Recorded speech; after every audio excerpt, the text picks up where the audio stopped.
यह स्तूप भगवान बुद्ध के पार्थिव अवशेष पर बने 8 मौलिक स्तूपों में से एक है। बुद्ध के महापरिनिर्वाण के पश्चात कुशीनगर के मल्लों द्वारा उनके शरीर का राजकीय सम्मान के साथ अंतिम संस्कार किया गया था। अस्थि अवशेष को 8 भागों में बांटा गया, जिससे एक भाग वैशाली के लिच्छवियों को भी मिला था। मूलतः यह 5वीं शती ईस्वी सन पूर्व में निर्मित 8.7 मीटर व्यास वाला मिट्टी का एक छोटा सा स्तूप था।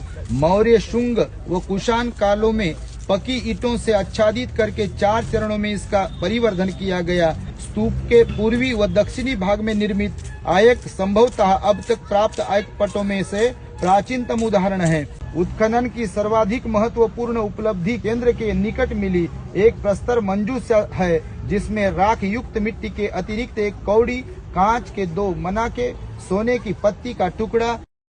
यह स्तूप भगवान बुद्ध के पार्थिव अवशेष पर बने 8 मौलिक स्तूपों में से एक है।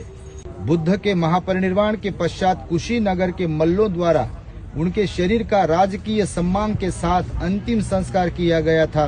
अस्थि अवशेष को 8 भागों में बांटा गया, जिससे एक भाग वैशाली के लिच्छवियों को भी मिला था। मूलतः यह 5वीं शती ईस्वी सन पूर्व में निर्मित 8.7 मीटर व्यास वाला मिट्टी का एक छोटा सा स्तूप था।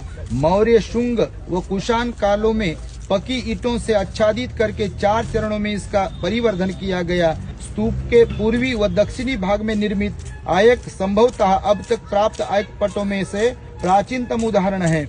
उत्खनन की सर्वाधिक महत्वपूर्ण उपलब्धि केंद्र के निकट मिली एक प्रस्तर मंजूषा है, जिसमें राख युक्त मिट्टी के अतिरिक्त एक कौड़ी, कांच के 2 मनाके, सोने की पत्ती का टुकड़ा। यह स्तूप भगवान बुद्ध के पार्थिव अवशेष पर बने 8 मौलिक स्तूपों में से एक है।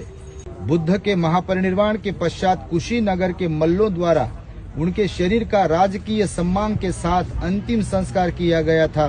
अस्थि अवशेष को 8 भागों में बांटा गया, जिससे एक भाग वैशाली के लिच्छवियों को भी मिला था। मूलतः यह 5वीं शती ईस्वी सन पूर्व में निर्मित 8.7 मीटर व्यास वाला मिट्टी का एक छोटा सा स्तूप था। मौर्य, शुंग व कुषाण कालों में पकी ईंटों से आच्छादित करके 4 चरणों में इसका परिवर्धन किया गया। स्तूप के पूर्वी व दक्षिणी भाग में निर्मित आयक संभवतः अब तक प्राप्त आयक पटों में से प्राचीनतम उदाहरण है। उत्खनन की सर्वाधिक महत्वपूर्ण उपलब्धि केंद्र के निकट मिली एक प्रस्तर मंजूषा है, जिसमें राख युक्त मिट्टी के अतिरिक्त एक कौड़ी, कांच के 2 मनाके, सोने की पत्ती का टुकड़ा। यह स्तूप भगवान बुद्ध के पार्थिव अवशेष पर बने 8 मौलिक स्तूपों में से एक है। बुद्ध के महापरिनिर्वाण के पश्चात कुशीनगर के मल्लों द्वारा उनके शरीर का राजकीय